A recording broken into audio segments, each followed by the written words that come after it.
Good morning, and Boker Tov. Welcome back to 10 Minutes of Meaning. We are starting a new limud. As you remember from last time, Rabbi Efrem Shlita introduced Sefer Tanya. It was an incredible schus. If you didn't yet hear it or watch it, you can on a podcast player or YouTube. And it's a well worthwhile listen as Rabbi Shor spoke about the uniqueness and the significance and the way in which we connect to the Tzaddik, to the Baal Tanya himself, when we learn his sefer, and how it helps us navigate and it gives us the tools to heal from all the maladies of life and of in this world. We have a new limud and we have a new sponsor. I want to thank my dear friends Marilyn and Michael Fidak, who've sponsored our 10 Minutes of Meaning, the series of Tanya, and are excited to explore and to learn it together as we go forward. I want to repeat, I'll try not to repeat it each and every week, how grossly inadequate I feel to be teaching Tanya, and that's why I'm not in a position to be teaching Tanya. I'm simply learning Tanya for myself and learning Tanya together with you, and together we'll tap into the compass to navigate our lives that is the Heilig of the Holy Sefer HaTanya. So I appreciate your bearing with me and understanding. We'll be using a classic Likutei Amarim Tanya. We'll talk about the three different names of the Sefer in a moment in our introduction. And I want to acknowledge at the beginning, I find enormously helpful. Rabbi Steinsaltz Zatzal has a Sefer called Opening the Tanya. It's an English interpretation of Tanya. For every one line of Tanya in the bold, there are paragraphs or pages of commentary and of explanation, which is why this first volume only covers the opening chapters. There are many, many volumes of Rabbi Steinsaltz's commentary, and together we'll navigate. But before we dive into the text itself, before we try to immerse ourselves in Tanya and to be able to use it to improve and elevate and navigate our lives, I want to give a little bit of an introduction to Tanya, because how can you learn Tanya without first learning about who the Baal HaTanya himself was? What motivated him? What inspired him? How did he come to write and publish? And when did Tanya appear? If we don't have a context for the Sefer and the author of the Sefer, how can we, in Rav Shor's words, how can we connect and bind ourselves to its author if we don't know who he is? Shnei Zalman of Liadi, the great Baal HaTanya, was born on Chai Elul, the 18th of Elul, 5505. He was born September 14th, 1745, in White Russia, what's now known as Belarus. His father is Reb Baruch, and his father, he himself, is a descendant of the great Maharal, Rabbi Yehuda Loewy of Prague, the great Baal Machshava, the great thinker, the Maharal, who lived in the 16th century. The Baal Tanya is has yichus, descends from him. Baal Tanya is recognized as a child, as a prodigy, as a super genius, already identified as a young man. Soon after he gets married, the Baal Tanya of Shnei Zalman decides he needs to move to a great center of Torah. If he's going to break out, if he's going to become his best self, if he's going to realize his potential, he needs to move to a center of Torah. And he describes that he feels in that moment there are two options, two choices. He can go to Vilna or he can go to Mizrich. Vilna is home of the great Vilna Gaon, Rav Eliyahu Kramer of Vilna. The Vilna Gaon, the greatest mind, one of the greatest minds of the generation. The Vilna Gaon who had a working encyclopedic, incredible genius understanding of all of Torah and worldly wisdoms. That was one option. Go to Vilna and immerse yourself as a student of the Vilna Gaon. The other was Mizrich, home of the great Maggid, Rav Dov Ber. And Rav Shneur Zalman says, feeling that he knew a little bit of how to study Torah, but he describes he knew less about how to pray. He decides to go to Mizrich. He decides to go learn at the feet of the Maggid, a decision, which itself is a lesson for us. Sometimes we shouldn't be flippant, and we should take our time, have a Mesuna B'dim. We should be careful about our decisions, because that one decision changed the course of the Jewish people and Jewish destiny. Had he ended up in Vilna as opposed to Mizrich, we don't know what would have been, but certainly we know the Baal HaTanya, the role he plays, the introduction of Chabad, its impact on the world today. All of that is because of that fateful decision that he made. He arrives in 1764. He enters the Maggid's inner court as one of his close disciples. 1770, the Maggid recognizes that Shneur Zalman is a super genius. This is no ordinary person. And he challenges him to update the Shulchan Aruch. He asks him to compile an updated Shulchan Aruch that would reflect their common now customs and practices. And indeed, this was not only something that would be functional and useful, but it was strategic. In this battle and war, which we're not talking about right now, between Hasidim and Misnagdim, if the Hasidim, if Shneur Zalman would publish a halachic magnum opus, it would demonstrate the seriousness of halacha and authority in halacha as well. So the Alter Rebbe of Shneur Zalman labored for many years to work on the Shulchan Aruch Harav, the Alter Rebbe Shulchan Aruch. Tragically, most of the manuscripts were lost in a fire. We have Orach Chaim, we have Hilchos Talmud Torah, some other sections. Most of it tragically was lost. It was written concisely, clearly. Its use of Hebrew language. And the Shulchan Aruch Harav today is a very big part of halacha. In our Smichas Chaver, almost every week, we quote and we reference the Alter Rebbe Shulchan Aruch, because that is very much part of the halachic discourse and conversation today. In an attempt to make it universal, it didn't make it Chabad-centric, but it added Chabad customs in the Siddur and not in the Shulchan Aruch itself. 1767, Shlomo Zalman becomes Maggid in his hometown. He attracts followers who want to learn and serve with him. 1772, while forming 3 Chadarim groups of students, he develops his own philosophy. That's when he introduces what we'll see, Chabad, Chochma, Bina, and Das, really from the parashas that we're reading right now, Truma, Tetzava, Vayakov, Pekudei. Betzalel is endowed with Chochma, Tvuna, Bina, and Das, and those 3 different descriptions and types and understandings of intellect and wisdom are the basis of his philosophy and the curriculum. They inform this movement that he launches. 1774, he and his colleague Rav Menachem Mendel of Vitebsk go on a mission to the Vilna Gaon. They're trying to bring peace between the Hasidim and the Misnagdim. There are all kinds of stories about exactly how that went and what happened and why they didn't meet and how the Vilna Gaon would have been taken by him. But we'll again leave that for another time. 1774, following the death of the Maggid of Mizrich, Rav Menachem Mendel of Vitebsk viewed as a leader of Chassidus, but then he is threatened by the opponents of Chassidus, and in 1777 he emigrates. He moves to Eretz Yisrael, to Israel. Shneur Zalman, the Alter Rebbe, was originally part of the group that went with the Maggid to Eretz Yisrael, but quickly turns around and returns home as the de facto heir, the successor, the now leader of Chassidus, who is left behind to build a system. And he does. He builds a system of shlichim, that he could send messengers to other locations to educate, to bring this philosophy, to bring this Torah, to bring this movement. And he became very, very popular. He was frustrated. He couldn't spend more time with specific individuals. And he realized he can't transmit one-on-one or even in small groups his Torah. He would need to take to publishing. He would need to use some mechanism and platform, some vehicle and instrument to take these teachings and Torahs, to take this movement and to bring it on a more mass scale. He authors the Tanya in 1797 as a systematic articulation of the fundamentals of Chassidus. Instead of teaching one-on-one or in small groups, he organizes it, and in 1797 he takes this systematic, now organized articulation of Chassidus to be able to disseminate, and the influence spreads. It spreads quickly throughout White Russia, Lithuania, and even Vilna itself. And because of its influence, whenever there's an influence of positivity, there's always equal and opposite of a force that's trying to stop it. It's the way the Ribbon Shalom, the Kodesh Baruch Hu, created the world.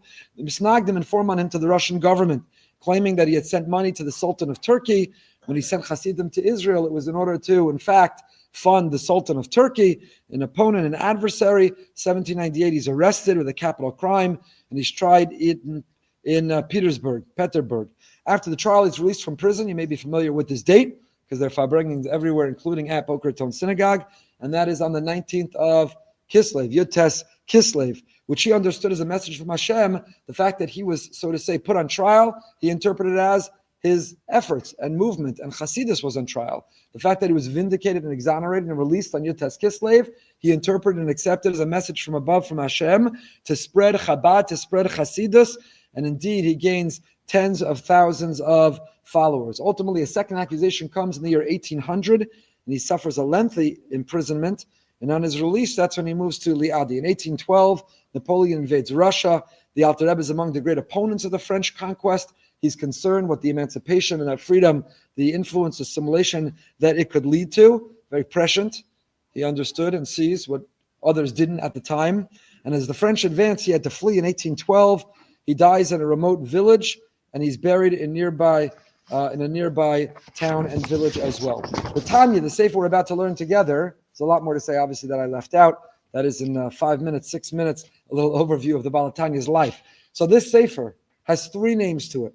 Tanya. Now the word Tanya is not introduced by the Alter Rebbe. The word Tanya long precedes him. It is a word of our rabbis of Chazal. Tanya means a teaching. It refers to a brisa. A brisa. When the Gemara is quoting a brisa, the Gemara is the Mishnah. It includes references to brisos and toseftos, and the Gemara is organized as a commentary on the Mishnah. And a brisa, the Gemara alludes to the fact that it's quoting or referencing a brisa by using the word Tanya. And that's how the sefer opens, by quoting a brisa, and therefore begins with the word Tanya. So Tanya in some ways doesn't capture what the book is really all about. Tanya is the word that's used for a brisa, which how the book begins and what it quotes, and that's why it starts that way. The second name for the book, hold on one second. Second name for the book is Sefer HaBeinonim. Sefer HaBeinonim means the book of Beinonim, the book of intermediaries. The book of intermediaries. And we'll see in a moment what that means, because the Alter Rebbe introduces a very different usage of the word Beinoni than we're used to. Kam Yamim Noraim Olav Elul, we talk about the Rambam's Beinonim, the scales are even. That a Tzaddik has more merits on the scale than demerits. And the Rasha has more wicked acts than positive ones. And the Beinoni, the scale is even, 50-50, and one's next act will tip the scale in favor to become either a Tzaddik or a Rasha. But the Beinoni is the one who's exactly. The Alter Rebbe has an entirely different understanding, interpretation of what the Beinoni is and what the Beinoni is struggling with. And we'll see that in a moment. The third name for the Sefer is Likutei Amarim, which means a collection of teachings. He writes in the introduction, and we saw this, that Ramchal did similarly when we learned and completed. You can find it online if you want to learn the entire series on Mesilas Yesharim. The Ramchal writes at the beginning, I am introducing and saying absolutely nothing new. I'm telling you what you already know. I'm just repeating it because it's important to remember. And the Baal Tanya also says, I'm just collecting rabbinic teachings. So this book is called A Collection of Teachings. A collection of teachings. It's incredibly humble.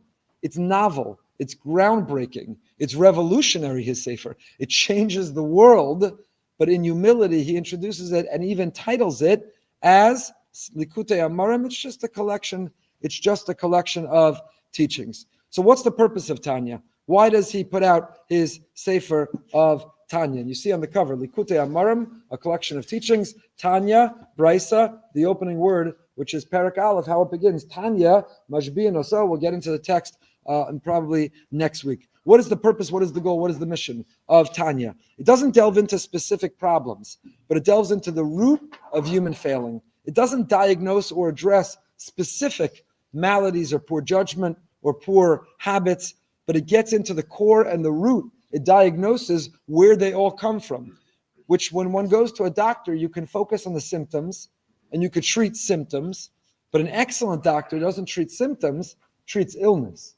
Says, let's figure out why are you having these series of symptoms. So I won't just give you this pill and this cream and this therapy. Let's heal the illness from within, and that will solve the symptoms. And similarly, the Baal Tanya, who's the great doctor of the soul, doesn't treat the symptoms, but he's trying to understand what are the inner workings of the inner soul. What's the difference between good and evil? What are human imperfections and struggles and doubts and drives and temptations? Where do they come from?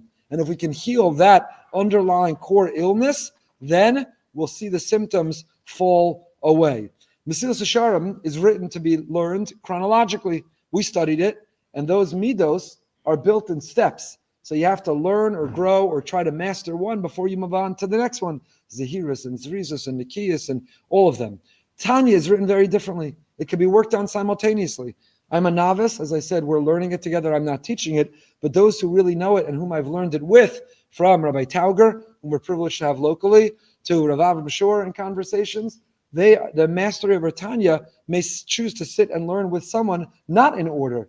Skip to this parak or these series of prakim and begin with it and then come back to the beginning. So unlike Mesilas Yesharim, which is chronological, the Tanya can be worked on and learned simultaneously. At the core of Tanya is this struggle, this illness that's within us that is trying to heal or repair, is the struggle, the battle between the godly soul and the animal soul. We as human beings are made up of two souls, a nefesh and a neshama. Kadosh Baruch Hu created us with so much parallel to the nefesh behemoth. We have a physical identity, and we live and operate and enjoy and get pleasure from the material world. And that's an aspect of the human soul. And it's not inherently negative. Again, as opposed to other philosophies and views where the animal in us is negative, and that the goal is to slaughter and eliminate and destroy and purge the animal impulse and animal instinct, that's not the Baal Tanya's approach at all. The Baal Tanya, in fact, sets out that the animal soul is not fundamentally evil. It's a battle of educating and training the animal. Just like animal. Some people here have pets, someone on a farm. We have animals. Animals aren't inherently evil. Even though an animal follows its impulse, even though an animal follows its instinct, even though use flatteringly when we describe someone's room acting like an animal or eating like a pig, or room looks like a pigsty. That means they're indulging the animal impulse in them. But animals are not inherently bad. Animals need to be trained. And if an animal is trained, in fact, not only are they not bad, but a trained animal has impacted positively humanity in countless different ways. So the Baal Tanya says the animal in us is not something that we struggle and we try to defeat and we try to suppress and squash and destroy and kill and slaughter. No, we try to train the animal and elevate it to a higher level of awareness and understanding. And we're trying to achieve a peace between the body and the soul, the earthliness and the transcendence, between the nefesh bahamas, the animal in us, and the chelek elokah mima'al mamish, the godly soul that God breathed and endowed us with. And these two souls or levels or layers of the soul that can be competing, but our goal and our mission, our mandate and our effort, and what the sefer is trying to give us a formula to, is how to put them in harmony, train the animal and utilize it. So we'll end with defining the Beinoni. I know we went a little over 10 minutes, but I want to finish this introduction. We'll end with defining what it means to be a Beinoni. So I said, normally Beinoni is an intermediary, an intermediate. An intermediate is someone who's 50% righteous and 50% evil, wicked. And that's how most Musar books direct: become a tzaddik. Put something on the scale, tip the scale in your favor. Become a tzaddik. Break out of being 50-50. For the Baal Tanya, the Alter Rebbe, it's not the way it is. It's not about a scale. It's not about an accounting or an audit of how many merits or demerits one has. For the Baal Tanya, the tzaddik is in a constant, stable state. The tzaddik has eliminated an urge and a temptation and a drive, and instinctively intuits now righteousness and the right thing. The tzaddik is stable. What it means to be a Beinoni is to be in a place of tension and struggle. A Beinoni is in a perpetual state of war. In a perpetual state of war. It's not a matter of 50-50, do one more thing.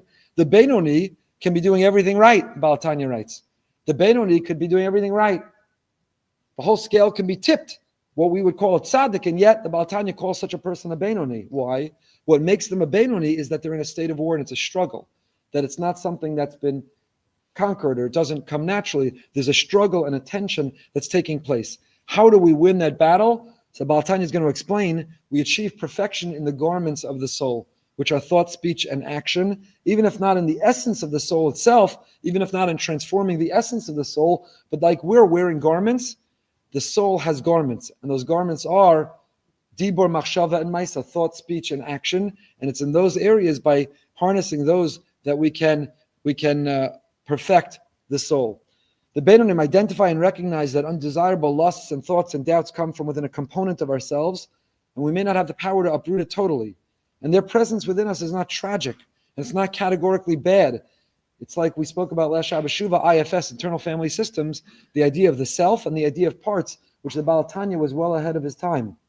Baal Tanya was endorsing and proposing the whole notion of IFS, of a true and authentic self. That's the chelek elokah mima'al mamish. And then we have our parts, and those parts include the animal parts. And the goal of the animal parts is not to declare them bad or reject them, it's to train them and to elevate them and to utilize them to create a harmony among our parts and the parts with the soul.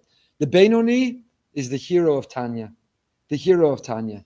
The Tanya is a sefer that is for the Beinoni and sees the Beinoni not as weak. The Beinoni is not inferior. The Beinoni not with judgment. But the Beinoni is the hero of the Tanya, who lives with that struggle, who lives in that battle, and hopefully will defeat it. Other Chassidus focuses on the idea that God desires the heart. Tanya argues Hashem also desires the mind.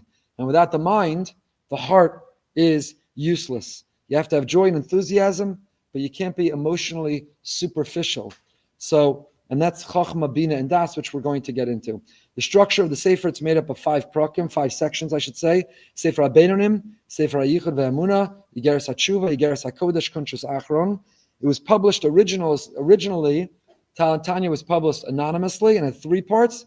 And the last 2 parts, in fact, were added in 1814 after the Baal Tanya's passing. Chassidim consider the Tanya Torah Shebechsav of Chassidus. The Torah Shebechsav. This is the written Torah organized. And you heard when the way Rav Shor is connected to Ger, he's not a Chabad Lubavitcher.